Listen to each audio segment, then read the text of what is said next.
Well, Fran and I are joined today by Charlie Norman, Registrar of Motor Vehicles in the state of Ohio. And today we're unveiling Ohio's new license plate. So this is one of the fun things the governor gets to do, be involved. The First Lady and I were involved in the design of this, not the actual artistic work, certainly, but so this is fun. Talk for a moment kind of about what our goal was as we started through this. And first of all, our goal was to reflect the beauty of Ohio. Very difficult to do that in a license plate, but Ohio is just an absolutely beautiful, beautiful state. I think it's particularly beautiful this time of year as you travel around Ohio. And we wanted the plate as much as possible to represent that. We also wanted the plate to represent the diversity of Ohio in the sense of the geography of Ohio and where people actually live. So we wanted to represent our great cities, our world-class cities that we have in Ohio. It's one of the unique things we have is so many major metropolitan areas. We wanted to reflect that. You'll see that reflected. But we also wanted to reflect what Fran and I saw yesterday as we traveled north from here, and that is the harvest and the beauty of the rural part of the state of Ohio, our villages, as well as our great, great farmland. So those are some of the things that we wanted to really reflect in the license plate. I want to thank Greg Wyatt, who is here. Greg, you want to stand up and let everybody see who you are? Well, I guess they can't really see you very well, but that's all right. They can take a look at you anyway. But Greg designed the plate that we ended up with. We have some amazing artists at the Department of Public Safety, and I want to thank him and thank the other artists who do work every single day. So let's go back. Over the last 20 years, we have unveiled 4 different license plates.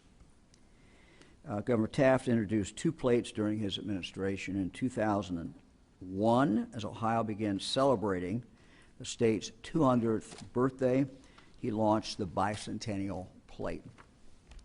Then in 2003, the Sunburst plate went into circulation. In 2009, Governor Strickland put out the Beautiful Ohio plate. In 2013, Governor Kasich had the Ohio Pride plate. So we've not had a new license plate since 2013. So today we're very excited to unveil Ohio's newest standard license plate design that will be available very, very, very soon.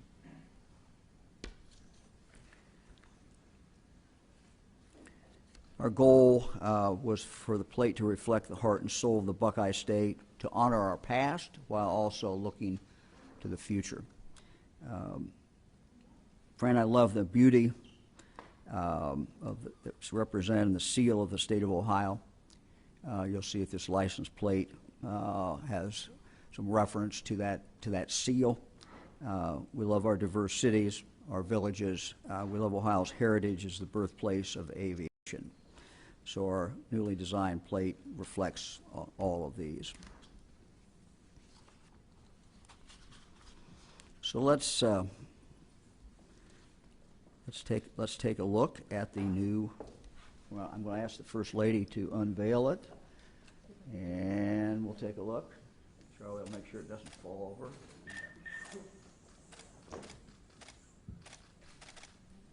All right, stand right there. Yeah. So this is the new plate, and I will also hold up what the actual plate looks like.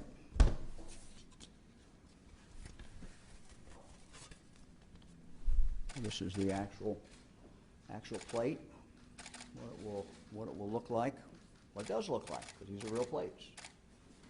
This is without anything, just so you can see this. Also, this is without anything on there. No one will see a plate like this, but this is the artwork that was done behind the plate. So again, I think you'll see our cities to the left. That's kind of a number of our cities kind of put together. We don't have any city that looks exactly with a skyline like that, but it's a number of our different great cities kind of put together. Below that, you see the water. It's one of the great things that Ohio has is an abundance of water. We have some absolutely magnificent rivers, and of course we have Lake Erie. Again, one of our great assets. At the bottom, of course, you see the harvest, the wheat. Wheat is, of course, at this time of year gone, but we're still seeing soybeans and corn harvested. Fran and I saw that yesterday as we went up towards Lake Erie. A lot of farmers are in the fields today, and again, our major industry, agriculture, but the cities, of course, also not only represent where people live, but also represent our manufacturing and other ways that people in Ohio make a living. You'll see a significant nod there to the Great Seal of the State of Ohio. I think that's very important. And then the birthplace of aviation. Again, we wanted to not only show that, but to show the Wright brothers. And again, this is something that we are in Ohio very proud of, is the innovators, the scientists, the engineers, the people who have created things in Ohio and continue to do so. Fran and I have a particular interest in the Wright brothers because they are from Dayton. They did their initial work in Dayton. They did take a couple trips down to the state down south to test out North Carolina the plane, but Fran and I have particular interest because the real flying that was done in the first few years was done in Huffman Prairie in Greene County, which of course is our home county. Over here again, see a reference to this is a reference really to the future. The tree and the trees that we plant today, the things that we do in not only in government but all of us do collectively, really are planting the seeds of the future of the state. We have a little girl picture there with her dog, again representing the rural parts of the state. I guess you could look at that and say that, but it also represents the future of the state of Ohio, and that's what we are focused on. And I think the things that we do every day, we should be focused on our children. My State of the State speech several years ago, before the pandemic, I talked about to the legislature about planting seeds and investing in the future and doing things that we would not see the immediate results. So again, the little girl there and her dog kind of represents all of that. So let me turn the microphone now over to Charlie. Charlie, why don't you come up and tell them a little bit more about the plate itself and kind of the difference that this plate has from our past plates, and we'll get to see the actual production going on. Charlie, come on up. Thank you, Governor. Good morning. Ohio issued its first license plate in 1908, and Sunshine in Ohio is officially the 76th standard license plate design in the state of Ohio. We produce approximately 2.1 million plates a year for our 13 million registered vehicles, so we look forward to seeing quite a few of these new plates displayed proudly around Ohio's roadways in the very near future. The creation of a new plate has in the past tended to take a considerable amount of time. In fact, in prior years, we're told from design to release often took over a year and a half. We didn't think that was an acceptable guideline, and frankly, I don't believe the governor did either. So even before we had final design, our team here at BofE was hard at work doing the creative work, programming, testing, and procurement necessary for a seamless transition. We sought, whenever possible, to streamline that process. And as a result, after receiving final design approval in April, we were able to bring a product to Ohio drivers in less than half the time it is traditionally taken. And I can tell you that the staff who worked on this project, some of whom are here today, are very proud of that effort. And it helped, by the way, that Governor and Mrs. DeWine gave great direction and were abundantly clear about what they wanted to see in this new plate. Production at the Lebanon Correctional Facility commenced in mid-October, and we are beginning to build up sufficient inventory for the Sunshine in Ohio release date, while simultaneously drawing down the stock of existing plates to reduce waste. The go-live date for Sunshine in Ohio will be December 29th of this year.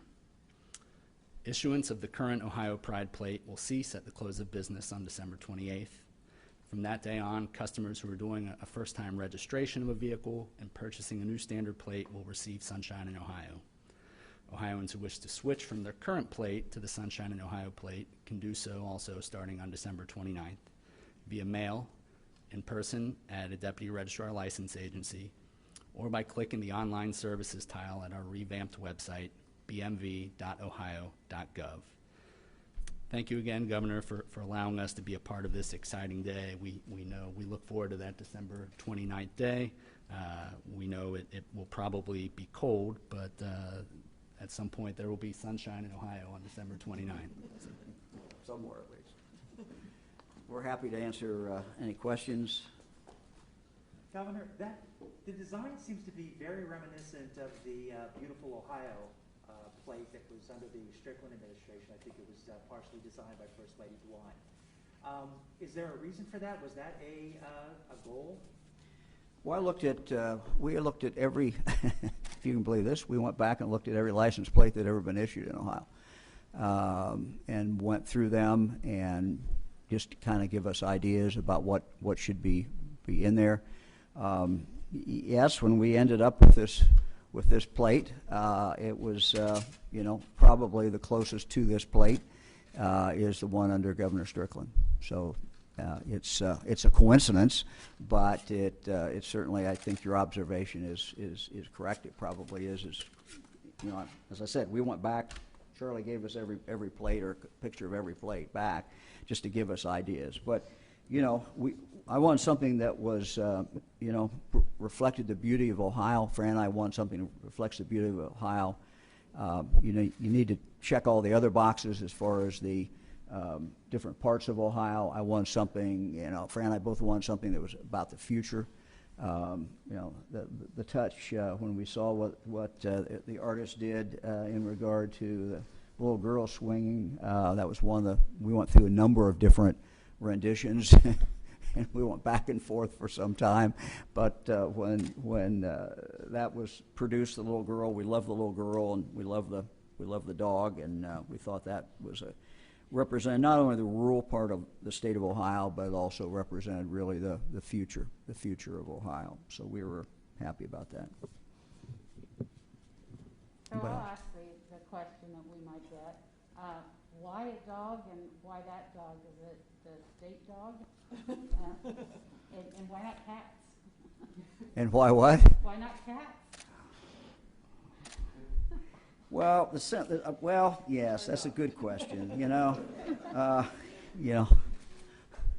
The dog has some resemblance to a Springer Spaniel, but it can represent all dogs. It can represent all pets. It can represent people being happy and families together. So it happened to be what Greg Wyatt produced, and when he produced, you'd have to get into his mind. But when he produced those two, we said, "Yeah, we love that." Who else? How involved were you in the design process? What guidance did you give the designers? You want to do it? You want me to do it? Here, there's Devin over the mic.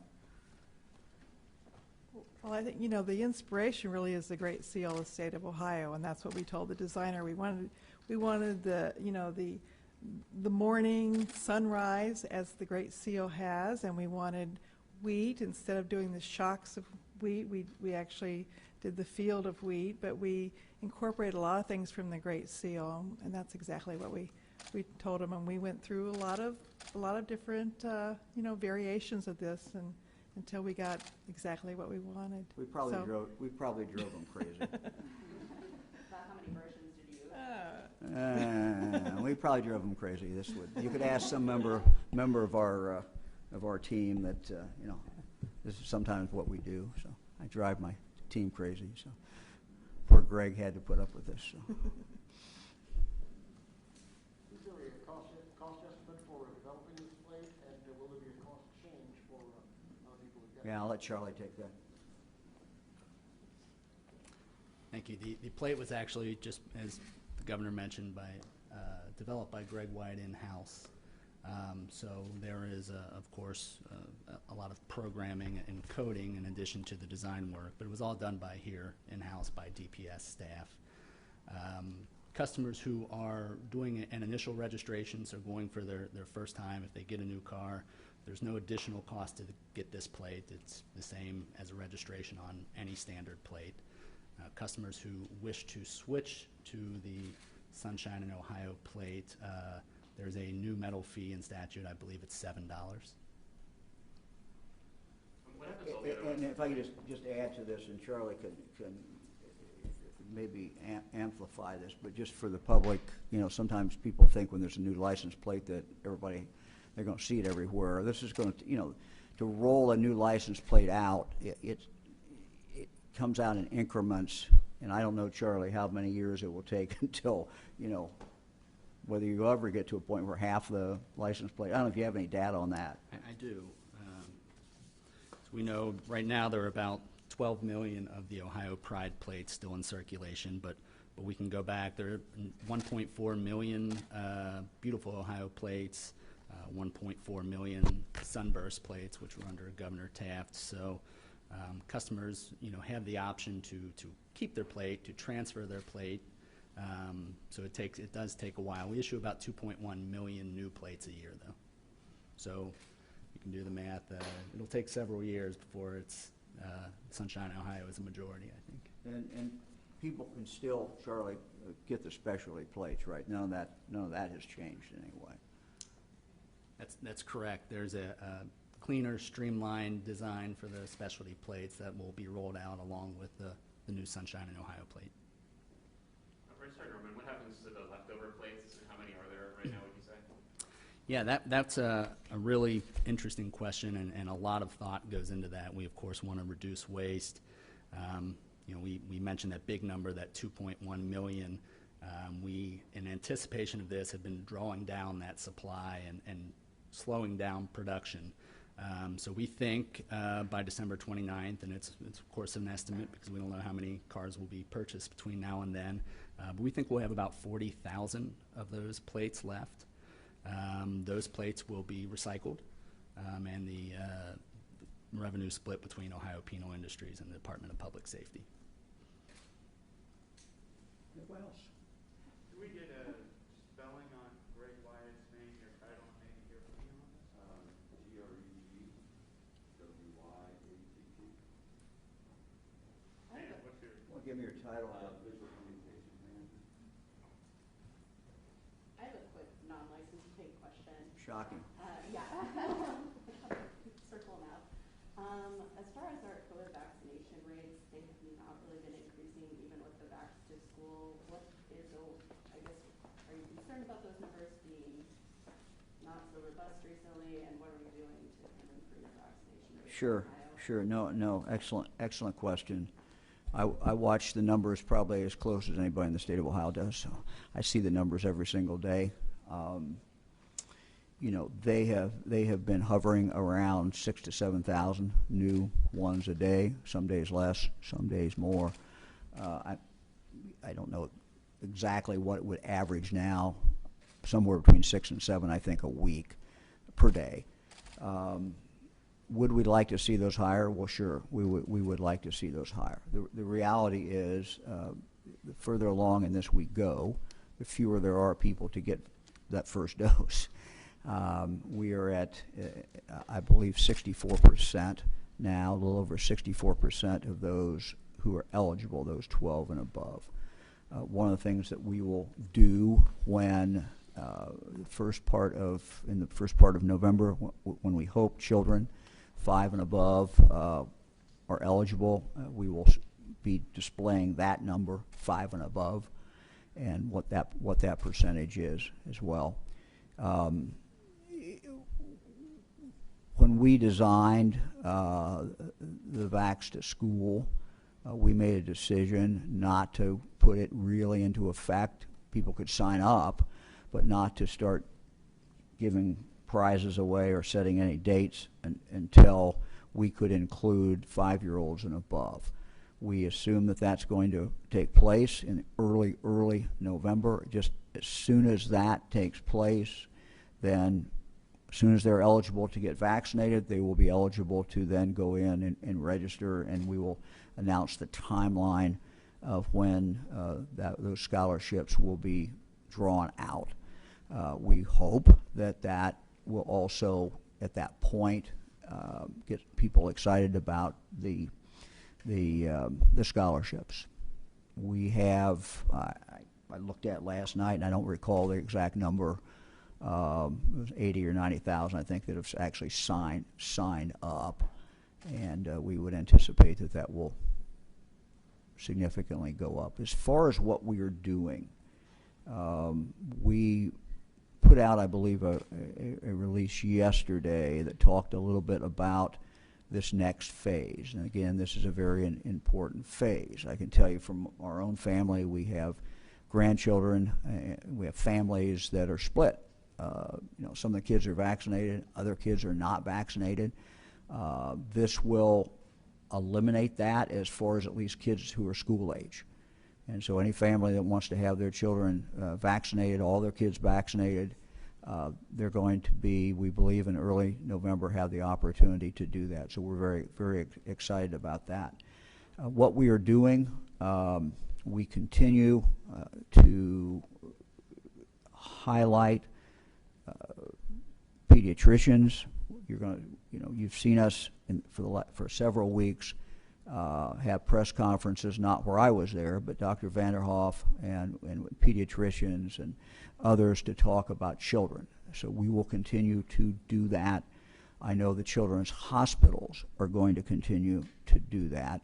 The Pediatrician Association in Ohio is going to continue to do that. So in the next week, 2 weeks, there's going to be real emphasis on, why it's important to have your children vaccinated. So information is the most important thing, I think, that we can do. Second, we have the Vax to School. We hope that is an incentive as well. So these are some of the things that that we are doing, and we're going to continue to put the focus on kids. The truth is that although our children's hospitals are not quite as swamped as they were when we put out the alert 3 or 4 weeks ago, they're still pretty overwhelmed. And we still have children today who are in intensive care. We still have children today who are very, very sick from the COVID. So again, we hope that more and more people will see their children vaccinated.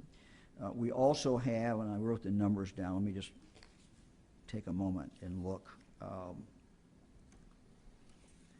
And let me give you kind of the numbers as we are preparing to roll this out. First of all, we have been allotted for the first week for for the dosage for 5 to 11-year-olds, 347,000 doses in that first week. We have, as of a few minutes ago, we had received orders for 172,000 doses. Now, they can continue to order for the next few days. So there's different, the way the federal government set up, there's a couple different reporting periods, but they can still, our providers can still come in and order for that first week. Now, the federal government did something that we have to live with, and they made the decision that for the first week, all orders had to be at least 300 doses. That has inhibited inhibited some providers, particular pediatricians' offices, from ordering for that first week. The second week, the federal government, the dosage the minimum dosage is 100. So they go from 300 to 100. We are also going to do something in that second week. If you'll remember when we started way back in December, January, you saw pictures of the Ohio National Guard breaking these down into smaller units. So in the second week, when these are available, we will be doing that. And the National Guard will be, I believe it's the Guard, will be breaking them down into 30 units. What that means is that these units now can be kept for this dosage can be kept in regular refrigeration longer. So if somebody gets, for example, 30 doses, that's really for 15 people, because they can hold that one back, they can keep it, and then that child comes back and gets the second one if that's how they want to do it. So I think that our numbers so far, we expect more orders to be taken as this week goes on, and we're happy to give you those numbers as they come in. But we also think that there are some providers that are waiting until the second week because they want a smaller dosage. And the second week, they will be able to get a much smaller dosage because of the fact that we are, not only is it down to 100, but we will break those down as small as 30, which is really 15 people. Governor, So back to Governor, the, then on that first week, then where will families then be able to get their COVID vaccines? Well, there's going to be a lot of places they're going to be able to get it. One of the things we're doing now, as we looked at these first orders, we wanted to make sure that they could, no matter what county you live in, even the smallest county, that there's going to be some place where a family that first week could get it. And that's our goal. We're getting there. We're not quite there. We'll keep you informed in regard to that. Some of these doses which don't directly go through us, are going directly to pharmacies. So pharmacies is a place they can do it. So far there's been 66 pediatric offices, but we expect that number to go up, particularly the second week. So, with their own pediatrician, their own family physician. All our children's hospitals, I believe, are also going to be sending it out through their networks so that people will be able to get their children vaccinated there. We also have, I believe, a fourth, about over 300 of our schools that have, I may have the number wrong. Lisa, do you remember the number? Sorry, none of the schools, we can get that. Yeah, we'll get you the number of schools. As I remember, it's about a fourth of our schools, school districts, have notified us and have told us that they will be doing some clinics at the school.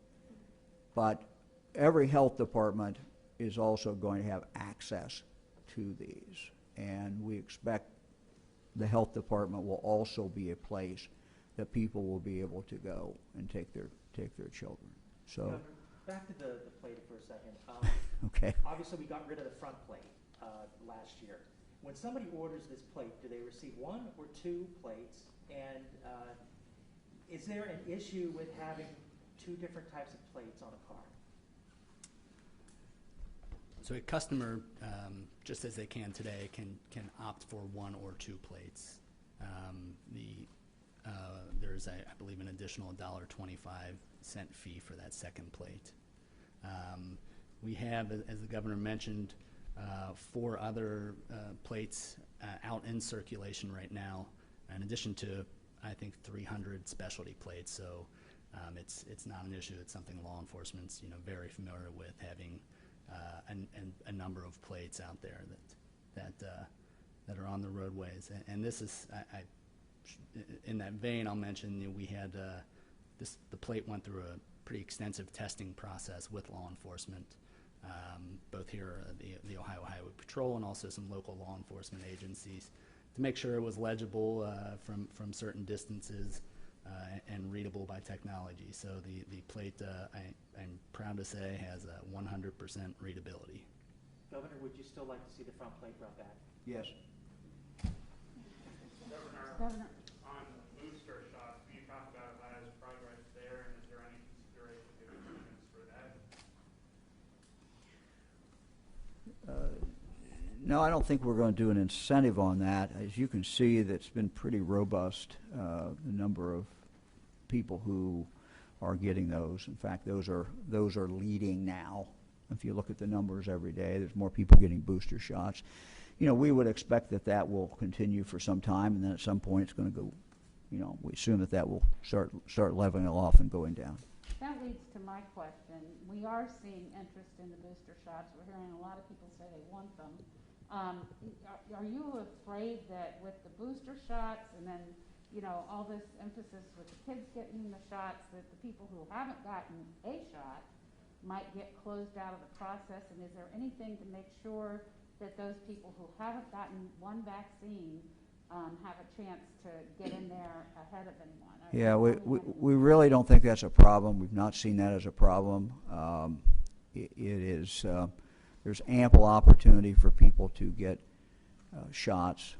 I don't think that's going to be a problem. If it becomes a problem, we'll take action. I mean, if you look at today versus when we started, we've basically continued to expand the number of different providers and places where people could get it. So I don't think that's our problem. So. Governor, does lowering the eligible age, does that open the door for K through 12 vaccine mandates of any kind? Do you envision that being a possibility?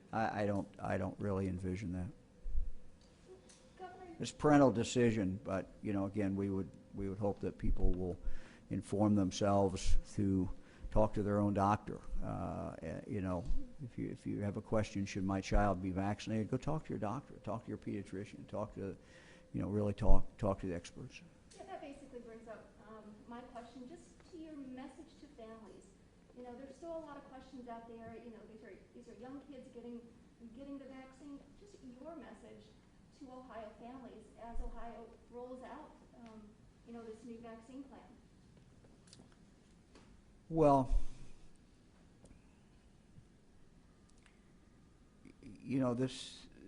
it's been written by some doctors who referenced the tragedy of Colin Powell dying, and what are the lessons there? And this is not original with me. I've read it a number of different places, but doctors say is one of the lessons is that if we want to prevent people who are in their 80s or who have much younger, who have significant medical problems from getting really sick, the most important thing we can do is to continue, all of us, to continue to get vaccinated. Somebody gets it from somebody. And the more people who are vaccinated, the more we're going to slow down the spread to the vulnerable people. There are still vulnerable people out there, as we saw with Colin Powell, who have done everything right. They've checked the boxes, they've gotten the shots, and yet they still have some vulnerability. So I guess my message in regard to families is go to your doctor, talk to your pediatrician, seek the advice of the same person that you would normally seek about any other medical challenge with your child. Anybody else? Another non-plate question, redistricting. 10 days from deadline, commission hasn't met. The House Speaker's office frankly been stonewalling on it. What do you know about what's planned, any public meetings, and are you exerting any pressure on that? Well, we have conversations going on, but I don't really have any comment on that today. So you have no, do you think there should be a meeting before the end of the month? Look, there's a process that is set by law, and that process certainly should be followed. But is the process being followed? The process said that there should have been at least an attempt to pass a map by the General Assembly by September 30th. We're 10 days away now from another deadline, and it certainly sounds like the legislature is just seeming to wait out the clock to take it back. Yeah, that is a question better directed at the Speaker and the Senate President than the Governor. Your son is going to be hearing litigation on this. Do you have any thoughts about whether he should recuse himself? Absolutely not. This is not something that I should comment about, and I never do. So, okay. Everybody, Greg, the artist, is in between Registrar Norman and Mrs. DeWine. I want to point that out. We're also, the B-roll that you saw from Lebanon, we're going to make that available. So look for that when the press release comes out. Okay. All right. Thanks, everybody. Oh, and also we can do, Charlie's got the plates. We can put them on this table over here if you need just